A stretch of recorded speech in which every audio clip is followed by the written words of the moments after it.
Voice AI agents will take over the web, and today we're going to build one. OpenAI just shipped GPT Realtime, their first speech-to-speech model that is ready for production. I think it will change the way we interact with AI and integrate it in our applications. The way we talk to AI today sucks. Let me show you why. You speak.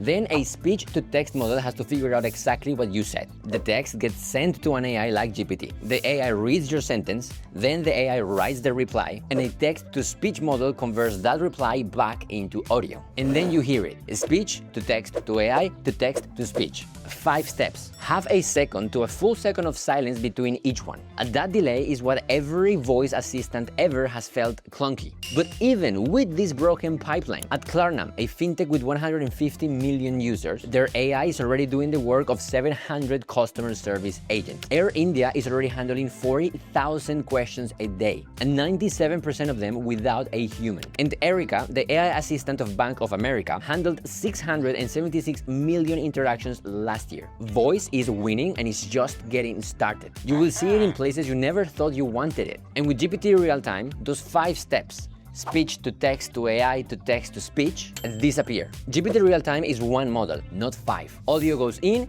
audio comes out. No transcription, no text in the middle, and the no second model converting the reply back to voice. The model hears your voice as audio, it understands you directly, and it speaks back on its own voice. And this is not done through API requests, that will be too slow. Instead, you give the model a phone call using WebRTC, the same tech that powers Zoom and Google Meet. The line stays open. You talk, it listens, it talks back live in 300 milliseconds from start to finish. For reference, humans take 200 milliseconds to respond in a conversation. GPT Realtime is barely slower than a human. The other pipeline took 2 to 4 seconds. And the model does more than just talk. It can call tools in real time. Tools that can press buttons, fill forms, search, buy, while you're still talking. Let me show you a demo app I made that you will learn how to build today. This is the app, a travel booking site. And here is the form: from, to, dates, passengers, hotels. Filling out forms is the most boring work on the internet. So we put a button in the corner that starts the voice agent. The agent has tools to interact with the website. I tap it once,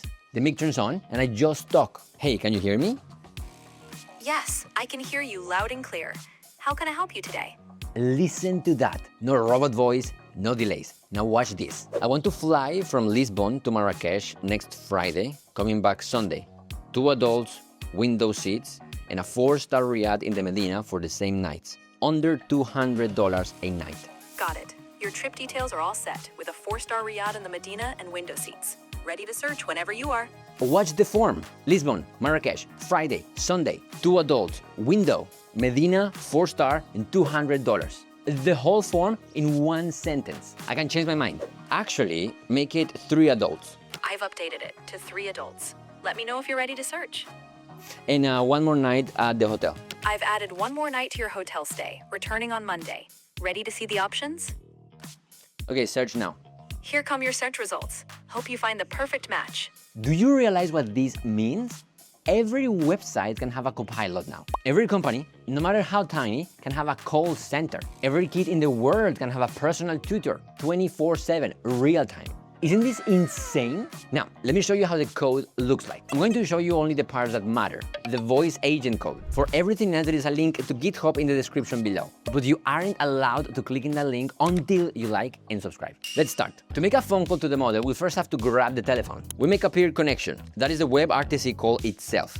Same tech as Zoom. A call like this can carry audio, video, or a data channel for anything else. JSON, text, whatever. In Zoom, you send your camera and mic, and you get the other person's camera and mic back. For us, we're talking, so we only need to send our mic. We ask the browser for the microphone, and we attach it to the call. Then we open a data channel. This is how we send and receive events. The mic is for talking, the data channel is for anything else. Now we have to actually dial the model. We create an offer. That is just the text that describes our connection. We send that text to our own server, and we set whatever our server sends back as the answer. Now the call is live. But why why do we send it to our own server first? Because our server has the OpenAI API key. The browser does not. Our server reads the offer from the browser, adds our OpenAI API key, forwards it to OpenAI, and sends OpenAI answer back to the browser. The answer is text 2. It describes OpenAI's side of the connection. Once the browser reads it, our server is done. The audio flows directly between the browser and OpenAI. That is the whole server. The handler is 15 lines. After the line is open, we tell the model who it is. When the channel opens, we send a session update message. We give the agent our system prompt and we choose the voice the model uses to speak. We are using Marin. Then a transcription model that is just for the chatting bubbles, and a description of the tool the agent has, fill form tool and submit search tool. Each one has a name, a description, and a schema. The schema tells the model what kind of data each tool takes. Every field has a describe. That is how the model knows what every field means. To hear the model speak and to know when it wants to call a tool, we have to handle two things: the audio that comes back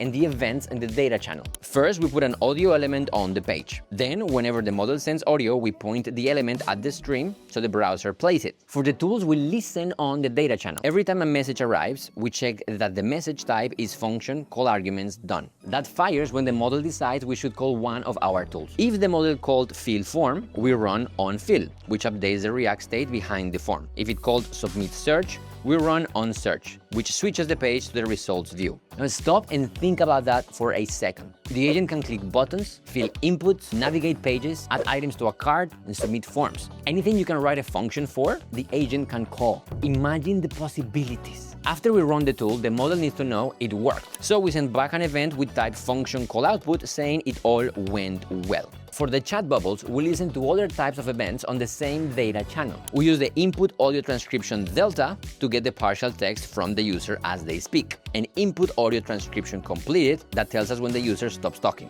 That is when we get the final transcript. And same pattern for the AI. Output audio transcript delta for the partial text as it speaks, and output audio transcript done for the final transcript when it finishes. Done.